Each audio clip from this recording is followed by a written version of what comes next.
السلام عليكم ورحمة هل كان واحد راح في شيء لانه نوا حوكسده فضلا نوصل بير هدية نوصل بتاعي مقال كان لا يقرأ لأنه بذاك أصحاب هذا كله وحي نوصل سعودي برامج كي تحنا هاي بالبادة قيسك عاو وحن كون مدونا كارنت أبوه ليه هاي أباها كارنت وكل هاي بالشدة أما قيسك وكان آديات أسر رئيسو ما نفهم يكرا أبا كستا وحا فهم يكرا أبا إلهي سبحانه وتعالى وفهم سيي مسؤولية دسارا aabanimada iyo waxyaabaha ku waajibay ee qoyskiisa uga baahan yahay aabuhu waa waayeelka guriga waa qofka Ilaahay subhanahu wa ta'ala xaq uu saaray ka saaray ubadkiisa iyo ooridiisa iyo ehelkiisa kalaba aabuhu waxa looga baahan yahay hadee jeer inuu u danqado qoyskiisa gaar ahaan ooridiisa iyo ilmihiisa aabuhu waa baraha guud ee guriga waa macalinka naxariista واسيدو كره برباريها اخلاقda wanaagsan iyo la dhaqanka bulshada inteeda kale aabaha waxa looga baahan yahay in uu fiiro dheer u lahaado ubadka uu korinayo akhlaaqdooda iyo wax bulshada ay dhex tagi doonaan sidoo kale aabaha waxa looga baahan yahay ooridiisa xalaasha Ilaahay subhanahu wa ta'ala uu ku manaystay ilmihiisa hooyadooda in uu kula dhaqmo dhaqan wanaagsan ee aad u sareeyo kaasoo aan ka marnayn naxariis iyo ka warqabid gaar ah inta badan aabuhu waxa weeye wuxuu xil iska saaraa in uu maartay nafaqada kaliya uu ku dadaalo guriga ilmaha iyo maartay biilkooda inta uu la daala dhaco oo inta badan uusan xageedaba fiilin ooridiisa ooridu waxa loo baahan yahay in ay ka duwanaato ilmaha ay ayagu korinaysa ee hooyada u tahay adiguna aabaha u tahay waa inay kaaga soconaataa xuquuqdeedana si gaar ah u ilaaliso iyo nafaqeynteedaba ka warqabida iyo mas'uuliyadda gaarka ah ee ka saaran ooridaadu waa in aad ahaataa mid si toos ah u guto kaasoo aan ka naaqusin doonin ama aan ka naaqusinaynin sidii Ilaahay subhanahu wa ta'ala ugu talagalay aabuhu waa barbaariyaha ugu wanaagsan ee soo saaro reer aad u qurux badan haddaba marka aaba kasta waxa looga baahan yahay inuu si gaar ah uga warqabo qoyskiisa iyo ooridiisa ilmo wanaagsan ee bulshada markay soo dhaxgalaan ka tilmaamana inuu soo saaro haddaba waa kuma aabaha inta sameyn karo aabaha inta sameyn karo waa aabaha akhlaaqdiisu ay toosan tahay diintiisu ay toosan tahay dabcigiisa iyo bulshada dhaqankiisa ay toosan yihiin inta markuu ka hagaagsan yahay aabuhu gurigiisana waa uu wanaajinayaa aabuhu waxa looga baahan yahay oo kale inuu wax laariyo wixii qoyska dhibaato u keeni karo uu ka hortago ka ilaaliyo ka feejignaado dariskiisa sidoo uu wanaajin lahaa ee maaragtay reerkiisa oo ahaan lahayn reer asaga gacantiisa ugu jiro oo dhibaato reerkaas ka timid aysan reer kala gudbin oo dariska uu ka ilaaliyo aabuhu waa inuu waxyaabaha akhlaaqadeed xumaadka ah ee ilmaha iyo oorida haleyn karo waa inuu ka ilaaliyaa hadii jeerna dhaqaaqooda iyo si kasto oo ay maaragtay talaabo u qaadayaan inuu la socdo waa inuu ka tarbiyeeyaa diinteena xaniifka ah ee suuban waa in ooridiisana uu kula dhaqmo diinteena suuban sida ay qabto waxyaabaha la rabo inuu marka ka feejignaado iska ilaaliya ee banaanka ka imaanaya aabuhu waxa ka mid ah in uu maaragtay ilmihiisu aysan noqonin kuwa dhibaato u geysto ilmaha ay asagu dariska yihiin ilmaha ay iskuulka isla dhigtaan iyo dugsiyada in ay maaragtay dhibaato u geystaan taana waxa ee maaragtay ka hortagi karo in uu siiyo dardaaran gaar ah kaasoo ka dhigi kara ilmaha markastoo isku dayaan inay wax haleeyaanbo in ay soo xasuustaan waxyaabaheeda dhaxmara adiga iyo ilmahaaga abo markii inta laga helo oo la dhaqankaas wanaagsan uu sameeyo oo reerkiisu uu wanaajiyo ilmihiisu uu wanaajiyo abaha wuxuu noqonayaa aabo wanaagiisu uu gudbo bulshada inteeda kale waa inuu noqdo aaba ka tilmaamin bulshada inteeda kale aabayaasha kale waa inuu ka ahaada aaba ka tilmaaman meelaha waxfalada la isugu yimaado markii uu joogo waa inuu ahaado aaba la tilmaamo ee ahaado aabaha loogu magacaynta badan yahay haddaba marka waxaa looga baahan yahay nin kasta oo mas-uul ilaahi subxaanahu watacaala uu ka dhigay ee oori xalaala ilaahay siiyey ubadna ilaahay ku irsaaqay inuu iska saaro mas-uuliyad aada iyo aada heerkeeda u sareeyo, taasoo uu ku darahayo dadaal dheeraad ah iyo akhlaaqiyaad wanaagsan ee reerkiisa iyo ubadkiisa iyo asaguba ka muuqdo. kaalinta aabaha looga baahan yahay intaayo in ka badan weeyo. faahfaahinadaas yartaay ee aan ka bixinayno kuma filno aabaha wanaagsan. haddii rabbi raali ka noqdo caawa waxaan rabnaa inaan wax ka faahfaahino yaa mas-uul ah. mas-uuliyaddu waxa weeye waa wax ilaahay subxaanahu watacaala uu noo sheegay qofka reerka mas-uulka ah. laakiin inta badan waxaa jirto mas-uuliyad darre aada u fara badan oo ah qofkii loogu talagalay mas-uuliyadda koowaad ee qoyska inuu yeesho in uusan bixil iska saarin sida badan, waana waxyaabaha ugu badan ee maanta burburka horseeda iyo in guryo badan ay burburaan.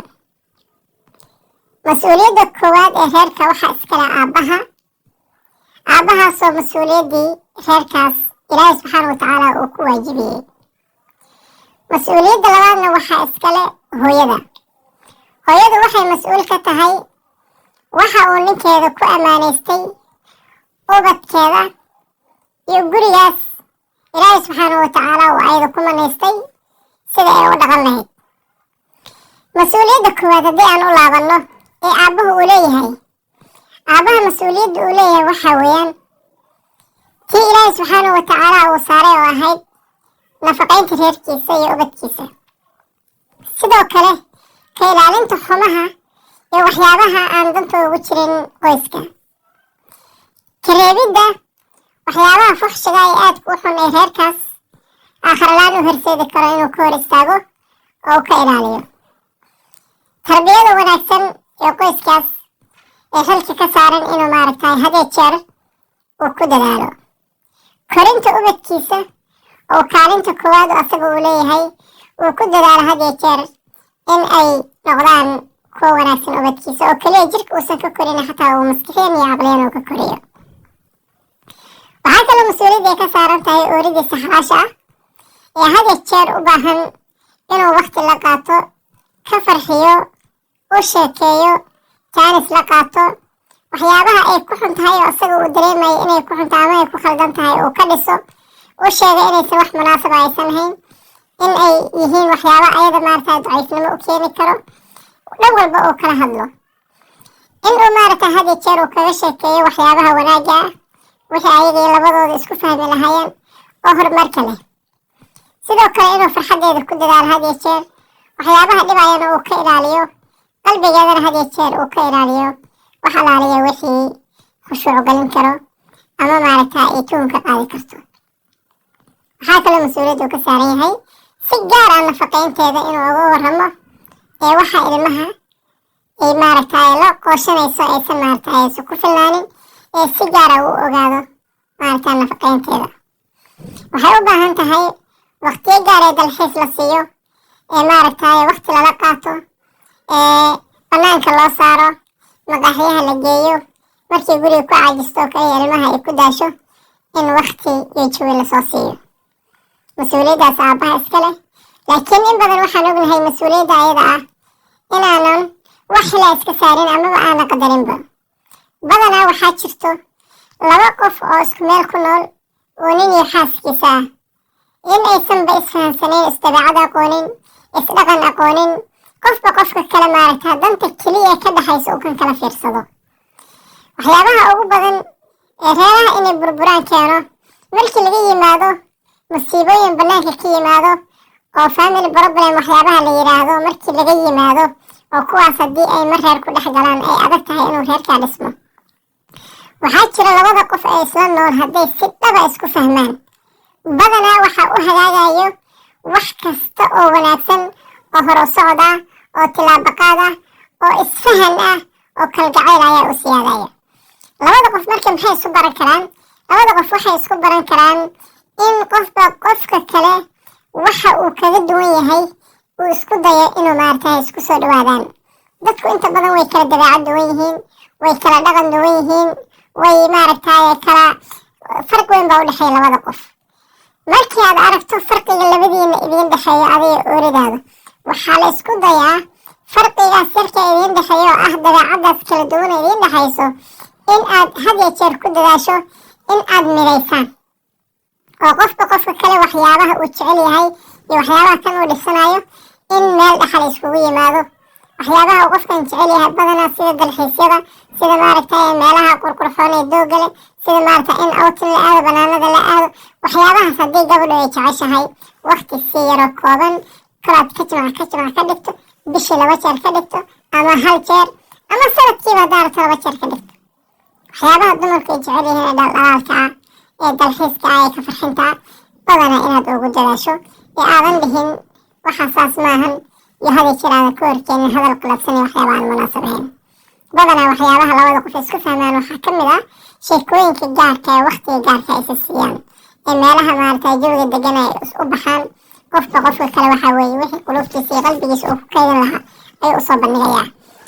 sidaa laajeed waxaa halkaa ka dhalanaya marka kalgacayl aad u fara badan iyo kalsooni aad u fara badan iyo had iyo jeer maaragtay sidii labadaa qof iskugu soo dhawaan lahayeen ayaa halkaa ka oranayso. marka waxaa loo baahan yahay kaalinta uu leeyahay aabbaha inuusan ku ekeenin reer baan bil siiyaa, inuusan ku ekeenin ilmahaygan dugsi ka bixiyaa, inuusan ku ekeenin markay xanuunsadaan baan la dadaalaa,